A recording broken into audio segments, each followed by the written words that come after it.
Hi Sagittarius, welcome to Higher Source Tarot for your weekly tarot check. This is for the week of March 7th through March 14th for all Sagittarius, Sun, Moon, Rising, and Venus. If you're new to the channel, I post new readings every Friday, then again Monday or Tuesday. So if a reading doesn't resonate, you can always check back in a couple of days. You could watch a reading from a different part of your chart. You could even watch an older reading. Tarot is sacred divination, so the readings are timeless. And I want to thank everyone for subscribing and liking videos and everything you do to support the channel. I so appreciate all of you. And if you have not subscribed yet, I'd love to invite you to join us. Then you'll know when anything new, any announcements are made on the channel. So let's begin and get the guidance for Sagittarius, Sun, Moon, Rising, and Venus. What does Sagittarius need to know, please? Okay. So we'll begin here with the tarot, and then we'll use the Angel Answers Oracle cards too today. You've got here the Empress, the Ace of Cups, the Knight of Wands, the Nine of Pentacles, the Ace of Swords, the Three of Pentacles, the Knight, interesting, and the Knight of Swords, the Eight of Swords. Well, it's kind of interesting to me that you've got those two knights. They're definitely moving energy that moves in fast, okay? I do feel like that it gives you a little bit of pause. I feel like this is connected, like it's fast moving and it makes you hesitate a little bit. So they're just kind of cautioning you not to overthink things, okay? Not to get too much in the analytical mind or into that ego mind, really, because that's what scares the crap out of us. It's like we start to what if situations in this kind of energy. So you have here Air, Gemini, Libra, Aquarius. You've got Earth, Taurus, Virgo, Capricorn, Water, Pisces, Cancer, Scorpio, and Fire too, Aries, Leo, Sag. So the Empress, you know, when I started to see this, I thought, well, you've definitely got, and even this too, you've got a relationship, okay, that runs the distance here. So if it's something you're already in, it's going to stay stable.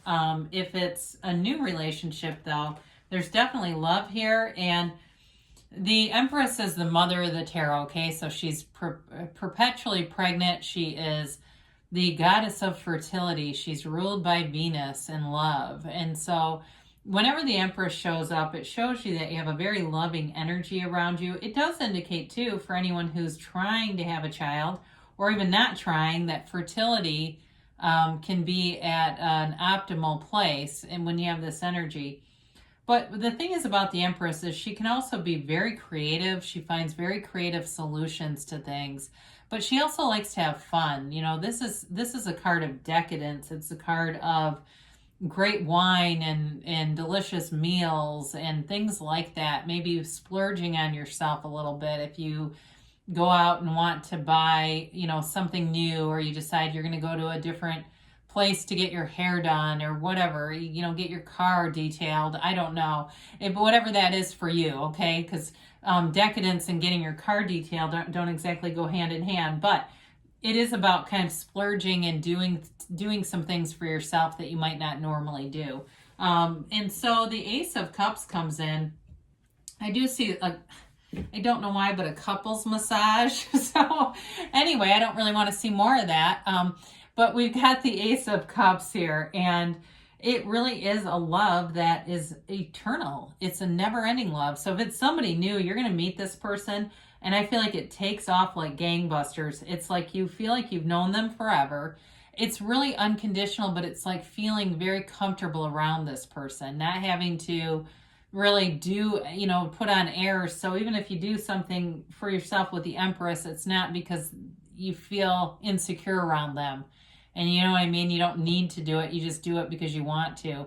So the Ace of Cups is a new opportunity, a new beginning in love. And it's never ending. It's really a love that it runs the distance, very stable kind of love and deep. There's depth here. So the Knight of Wands comes in and it's fiery. There's passion here too. There's love, there's passion, there's commitment. And I actually like to see the Ace of Swords in this, because that allows you to really be long-term in something. Because the Ace of Wands and the Knight of Wands and the Knight of Swords can kind of rush in and they burn fast, and sometimes they fizzle out. But you've got enough cards around this to keep things going. So the Knight of Wands comes in and it brings in passion. It brings in an adventure. You know, there's an adventure awaits here. It's a card of moving forward and having fun. So allow yourself, you know, to relax, have fun, not overthink things. Be kind of swept away in the moment. Because the Knight of Wands lives in the moment. The Knight of Wands does not overthink anything. So there may be, for some of you, a fairly sudden change at work. I do get that too, that there may be some shifting that seems to happen very quickly. Communication that comes in with that. But it might give you a little bit of pause. I feel like it's, again, with this down here. Maybe there's an announcement, somebody changes positions or something like that at work. And it kind of like, you don't want the change necessarily, but it is showing up here. So the Nine of Pentacles, you know, it's a single lady card. So if you've been single, you've got love coming in, but it's also a card of living a lavish lifestyle. This is luxury. This is attainment. This is monetary attainment. And so for, you know, again, for this card being here, excuse me, I'm sorry to stammer. Jeez. It really is about gaining prosperity. There's no lack here. So I feel like you are in this high vibrational place where you are taking care of yourself, and it brings in more opportunities. So some of you too, this can be material stuff. I definitely get that with the Empress this time too. Like, you're going to make some material gains here, maybe purchases. It doesn't feel as big as a house to me, but the Three of Pentacles can indicate a house. So it is about material gains, but feeling like you are relaxed about it. There's not stress with this. There's ease with this. And she knows her worth. She belongs here. She knows, you know, her value, her worth. And that's also too, you being in that energy where you feel worthy, and you'll have situations that match it all around you.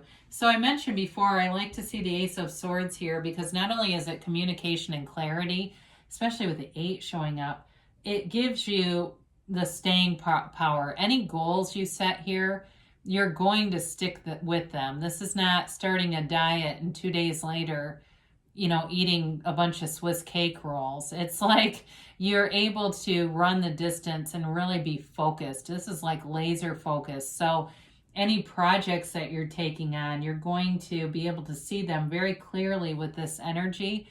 And it allows you to make very good decisions too, things that you don't regret when you're in this kind of energy.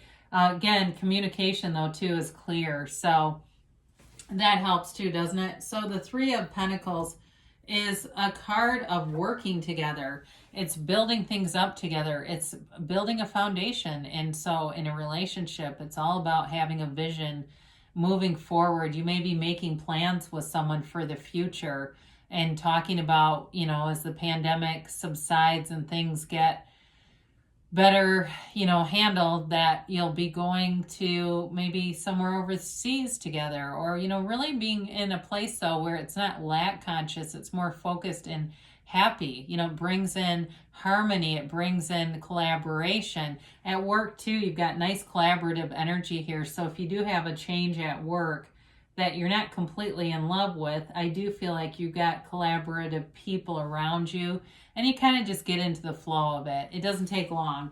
So the Knight of Swords again shows up charging forward, right? Wanting to move forward. So if it's a new relationship, moves forward rather quickly. Communication that comes in, and it may be quite frequent too. If it's a relationship, it's a lot of communication. It's regular communication, and it's fun. And so with this though, it can, like I said, kind of take you aback a little bit. Like, it seems like, is it too good to be true? Is it, you know, it's a sudden change in energy too, and that can sometimes throw people a little bit. But the Eight of Swords, I do feel like, is kind of related to this. I've mentioned a couple of times now that it kind of gives you this pause, or wanting to step back, wanting to halt things a little bit, wanting to slow down the momentum. But the problem with this is that overthinking can then bring in situations that make us feel very restricted.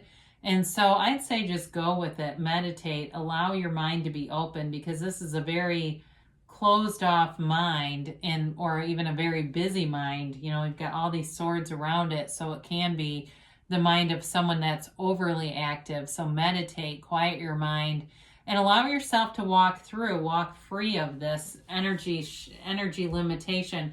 This is really, though, the only card, you know, that's kind of at a standstill. So I feel like it's pretty minimal. And you know, and it may just be one day, or it may just be a passing thing where something happens, you don't love the idea, you kind of overthink it, and then you just move forward anyway and say, well, let's see what's next. I guess we're expanding again. Things are moving again. So let's get the timeline here for Sagittarius, please. And a yes, no, maybe. You have here, let go. So anything with that Eight of Swords, I feel like they're just kind of telling you just to let go of that, whatever that tense energy is, and not to worry. Step across the puddle here, Sagittarius. Let those bandages fall and see things, you know, see things in a different perspective. They do say remain positive. So if there's any sort of nagging, limiting beliefs or doubts or fears, keeping your energy high, looking for opportunities, looking for appreciation of things around you. And you have here, if you believe. So ask, believe, receive. Know that the universe is very consistent. The universe is your mirror. And so it's just bringing in the things that are coming from within you. So you get what you expect. And you've got perfect timing. So things are moving forward. And again, sometimes that can scare us when we're not used to it. Maybe you've been doing some things that are lifting your vibration, getting you into alignment. And it's, again, I know it takes some getting used to, doesn't it? Where all of a sudden everything's going so well, it seems foreign, but they say don't stop. So don't stop, because you have perfect timing here. Sagittarius, I love you, and I'll be back again soon.